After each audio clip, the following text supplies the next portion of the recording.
Halo anak-anak, selamat pagi semuanya. Anak-anak, kali ini kita akan membahas mengenai perangkat informatika. Dan kita akan berkenalan lebih dekat dengan perangkat informatika. Perangkat informatika apa sih? Perangkat informatika adalah komputer.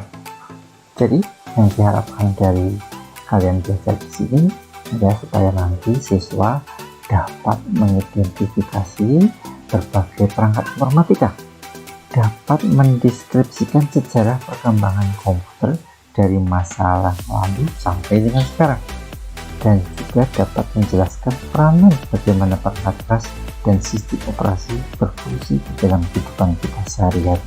Nah, itu tujuan kita belajar informatika atau perangkat informatika pada hari ini.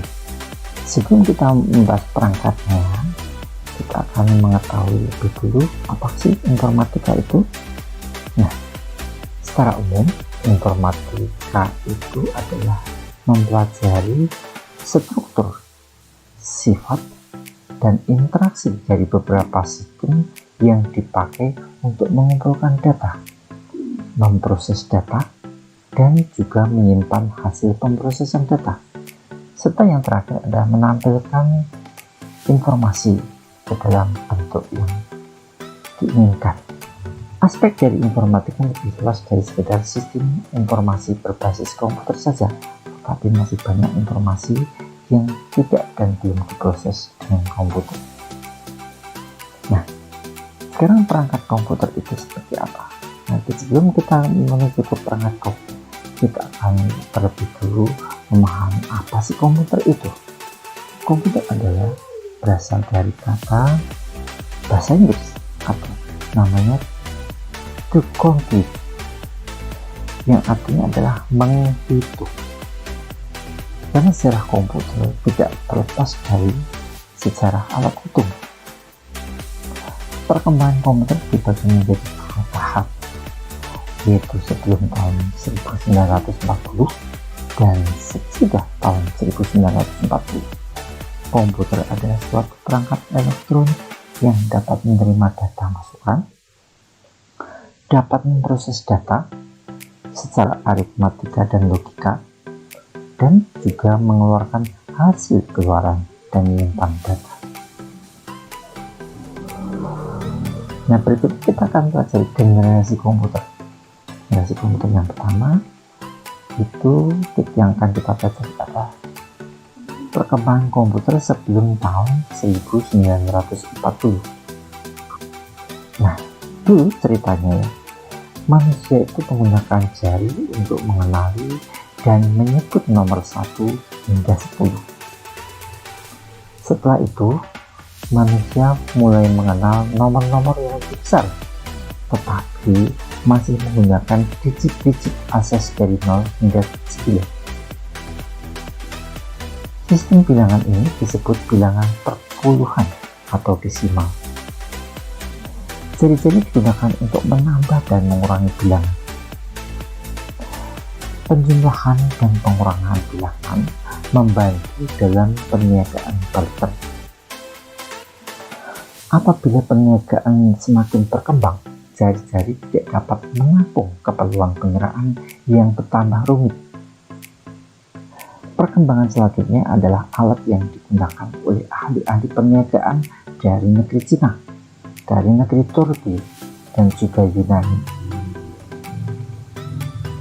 Mereka menggunakan abakus, sering disebut juga sempoa, untuk melakukan operasi matematika, baik itu penjumlahan, pengurangan, perkalian, dan juga pembagian.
Nah, pada tahun 1642, Blaise Pascal itu menemukan mesin hitung mekanika yang pertama. Mesin ini beroperasi dengan cara menggerakkan kir-kir pada roda. Pascal juga telah banyak menyumbang ide dalam bidang matematika dan ilmu peluang. Mesin hitung Pascal kemudian disempurnakan oleh William Leibniz.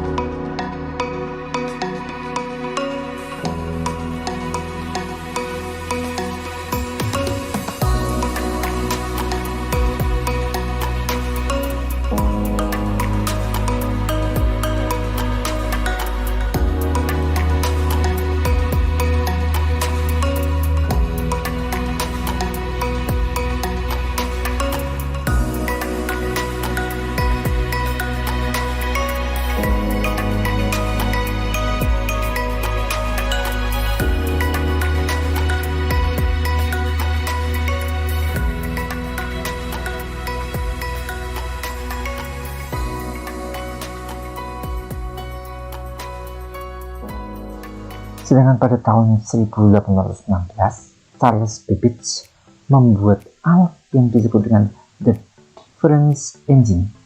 Mesin ini dapat menyelesaikan persamaan matematika seperti logaritma secara mekanik dengan tepat hingga ketepatan 20 digit.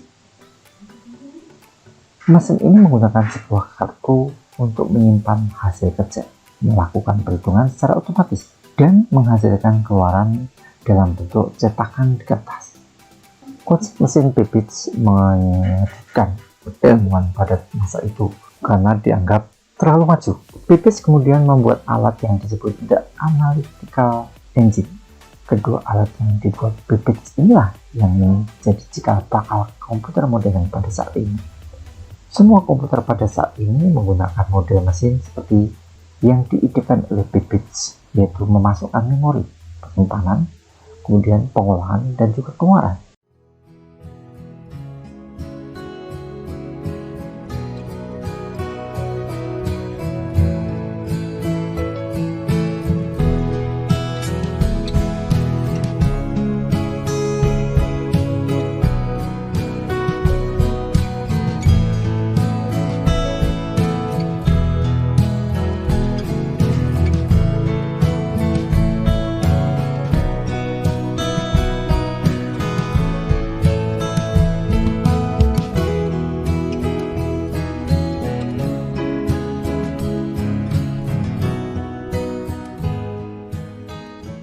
Kemudian kita akan belajar mengenai perkembangan komputer setelah tahun 1940. Komputer yang kita gunakan pada saat ini telah mengalami perkembangan lebih dari 60 tahun yang lalu.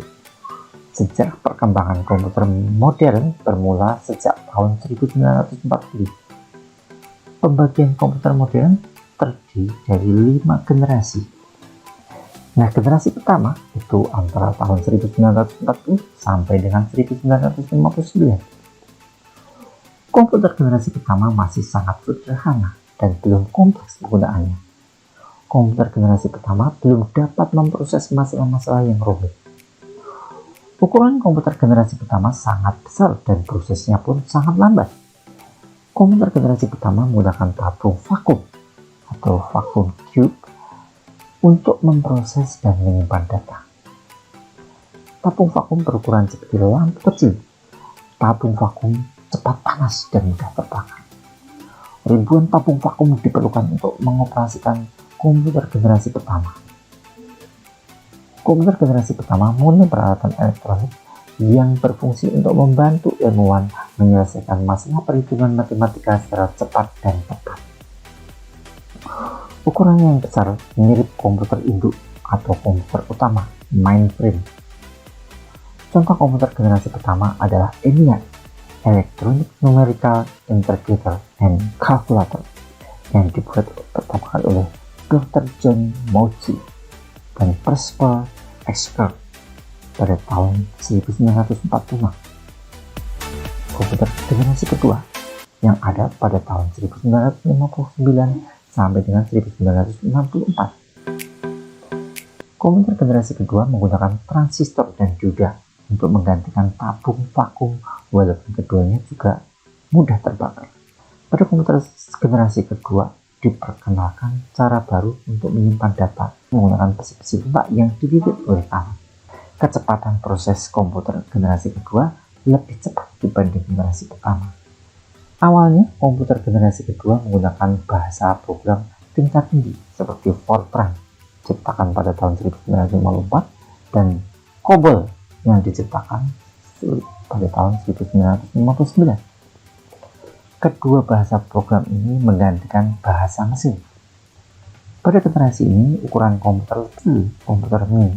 Komputer generasi ini digunakan untuk proses data di bidang perniagaan, universitas, dan juga militer. Contoh komputer pada generasi ini adalah DEC PDP-8, kemudian IBM 700, dan juga IBM 7094.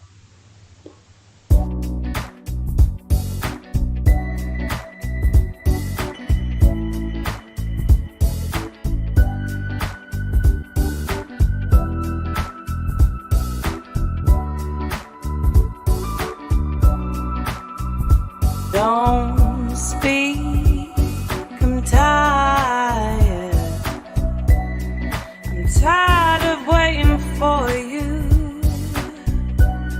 I hate but I adore you.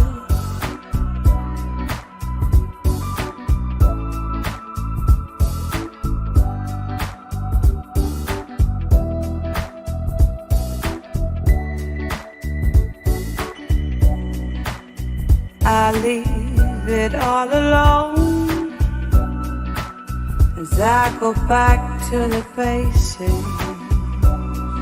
I'll set out on my own, take on the world and face it.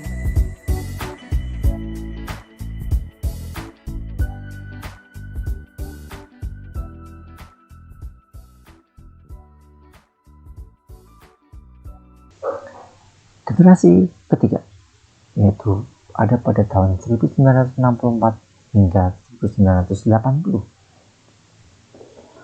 Komputer generasi ketiga dibuat dengan menggabungkan beberapa komponen di dalam satu tempat.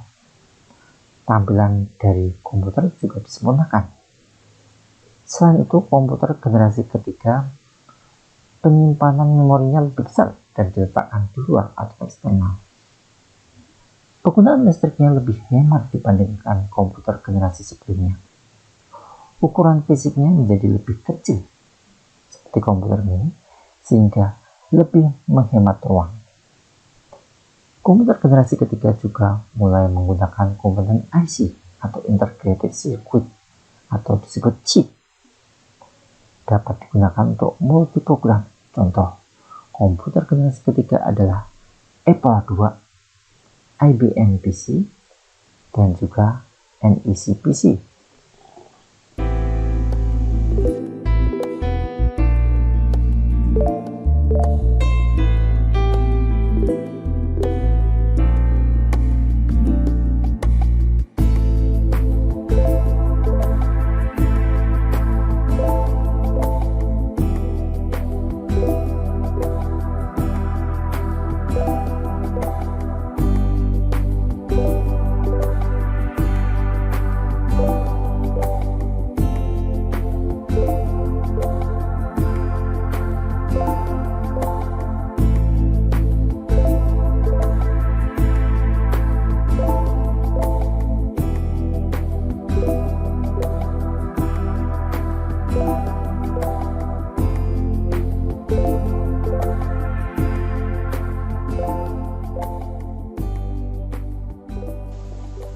Nah, sekarang kita akan pelajari komputer generasi keempat, yaitu ada pada masa 1980 hingga sekarang. Komputer generasi keempat masih menggunakan IC atau chip untuk pengolahan dan penyimpanan data. Komputer generasi ini lebih maju karena di dalamnya terdapat beratus ribu komponen transistor. Proses pembuatan IC komputer generasi ini diamankan pengintegrasian dalam proses pembuatan IC komputer generasi ini dinamakan pengintegrasian dalam skala yang sangat besar atau very large scale integration yang disingkat dengan VLSI. Pengolahan data dapat dilakukan dengan lebih cepat atau dalam waktu yang sangat singkat. Media penyimpanan komputer generasi ini lebih besar dibandingkan generasi sebelumnya. Komputer generasi ini sering disebut komputer mikro. Contohnya adalah PC atau personal komputer. Teknologi IC komputer generasi ini memang yang membedakan antara komputer mikro dan komputer mini serta mainframe. Beberapa teknologi IC pada generasi ini adalah prosesor 6086, 8028, 80386, 80486, Pentium 1, Celeron, Pentium 2, Pentium 3, Pentium 4, Dual Core, dan juga Core 2 Duo. Generasi ini juga menjadikan satu kelas komputer yang disebut komputer super atau superkomputer. Bahasa pemrograman BASIC dan Pascal mulai digunakan pada komputer generasi keempat. Bahasa-bahasa pemrograman tersebut merupakan bahasa yang paling populer untuk komputer mikro. Perkembangan selanjutnya adalah laptop, notebook, handheld, PDA, dan laptop mulai diperkenalkan.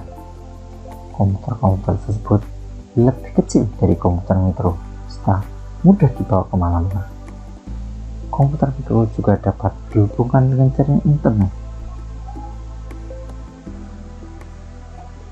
Nah, untuk saat ini komputer itu sudah ada dengan prosesor Core i3, Core i5, Core i7 itu yang menggunakan Intel. Sekarang generasi kelima. Nah, komputer generasi kelima memang belum terwujud karena komputer generasi ini merupakan komputer impian masa depan. Pembuatan bentuk komputer generasi kelima tentu akan lebih kompleks. Komputer generasi kelima ini diperkirakan mempunyai banyak unit pengolahan yang bekerja secara serentak untuk menyelesaikan lebih dari suatu masalah dalam waktu yang bersamaan. Komputer generasi ini juga mempunyai memori yang besar. Komputer impian ini diperkirakan akan mempunyai kepandaian tersendiri atau dapat membuat keputusan sendiri. Sifat luar biasa komputer ini disebut sebagai kecerdasan buatan atau artificial intelligence. Nah, sudahkah kalian memahami materi yang diuraikan pada bab ini dengan baik? Apakah materi yang kurang kamu kuasai? Mempelajari perangkat informatika diperlukan latihan serta pemahaman yang cermat. Ulangi lagi kalian melihat video ini dengan baik dan tanyakan kepada guru kalian atau orang tua kalian jika ada hal-hal yang belum kalian paham. Baiklah anak-anak, untuk hari ini sampai di sini dulu. Untuk kedepannya kita akan membahas mengenai apa isi komputer itu dan bagaimana dia bekerja. Ya anak-anak, selamat pagi dan sampai ketemu minggu depan. Salam sehat untuk semuanya. Selamat puasa.